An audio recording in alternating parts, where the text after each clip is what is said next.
j'essaye d'être juste, Non, mais Danone, de faire attention à ce que les prix baissent pour le consommateur, parce que j'ai moi-même une famille nombreuse, j'ai 4 enfants à nourrir, et je paye beaucoup de prix de paquets de pâtes. Et je sais parfaitement à quel point ces prix sont devenus insupportables pour les Français. Mais je ne veux pas qu'au bout du compte, ce soit le petit producteur de lait de la Manche, de l'Eure, de la Seine-et-Marne ou de n'importe où ailleurs en France qui trinque parce qu'on lui aurait serré le kiki. Et elle demandait sur un ton innocent, quand est-ce que tu m'encules? Et j'avoue, C'est une chanson populaire. et j'avoue, monsieur le maire, Bruno, j'ai envie de dire Bruno, j'avoue que on s'attend... Eh Bruno, le prix des pâtes, ça quand même. Non mais on s'attend T'es pas en train de nous enculer. On s'attend à tout de vous.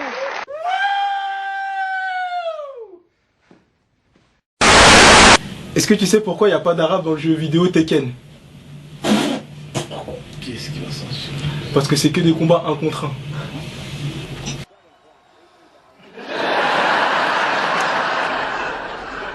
Ah bah oui.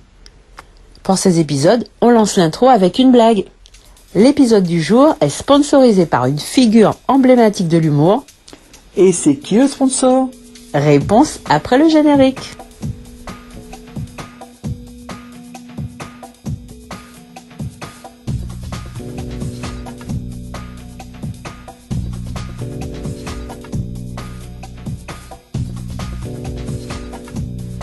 Salut à tous et bienvenue pour ce nouvel épisode du Zingeo Talk pour cette deuxième édition de... Attends, c'est qui le sponsor de cet épisode?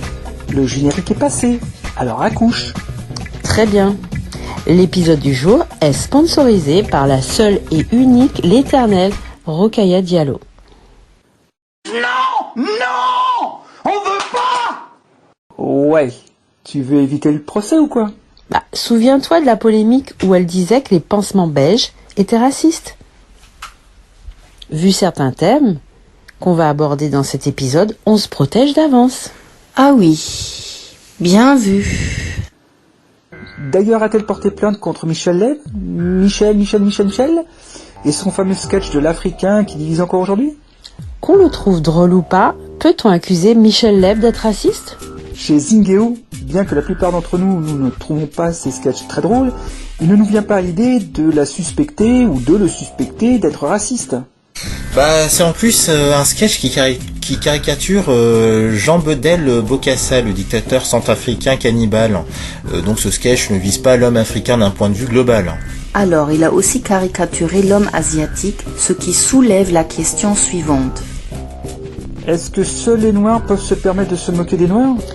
Est-ce que seuls les Asiatiques sont les seuls autorisés à se moquer des Asiatiques? Etc., etc.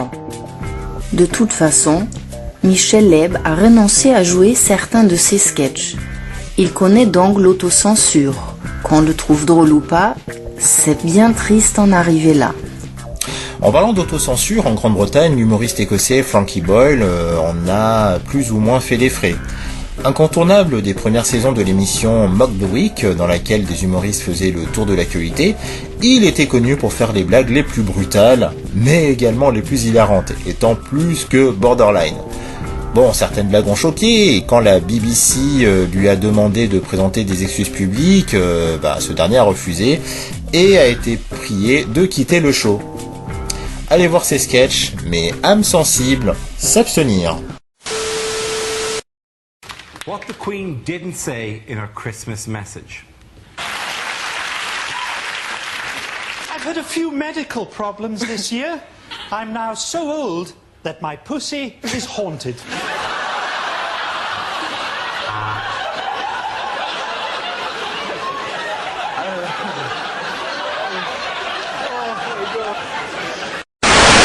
The worst person to be married to. When I said I was a positive person, I meant HIV.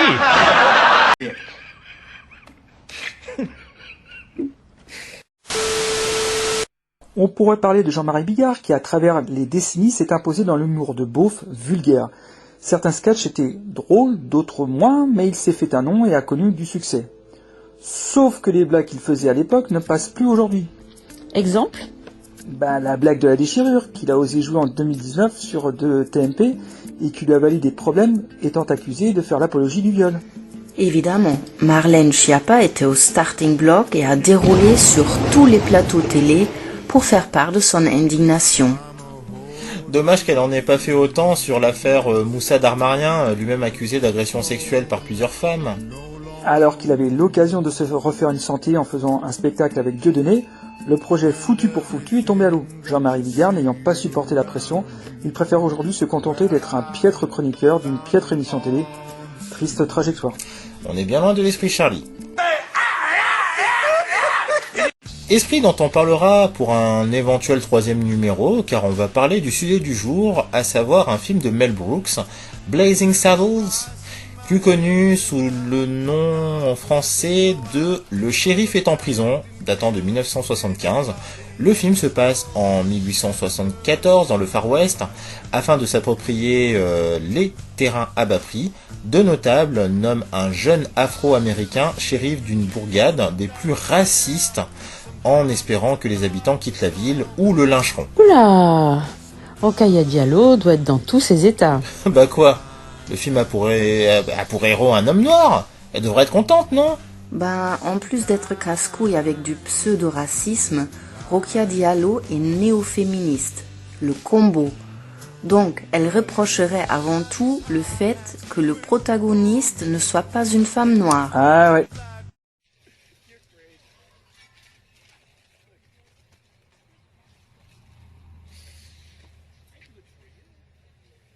Bon, Le shérif est en prison est avant tout une comédie qui pousse la parodie très loin sur le genre western. À l'instar des autres films de Mel Brooks, on assiste à un humour totalement débridé, parfois à la limite du mauvais goût qui repose sur une succession quasi ininterrompue de gags. Un scénario et des dialogues déclivants, pleins d'humour, qui s'attaquent à énormément des stéréotypes, des thèmes sociaux et des codes. Ici, personne n'est épargné. Noir, asiatique, caucasien, gay, tout le monde en prend pour son grade. Il se fout même des habitants de Rock Ridge, qui en plus d'être méga stupides, portent tous le même nom de famille. Normal, ce sont des consanguins. L'humour de Mel Brooks est en particulier, il faut bien le cerner afin d'en profiter pleinement. On est dans le grand n'importe quoi, mais du n'importe quoi bien réalisé. Pourrait-il sortir ce film aujourd'hui?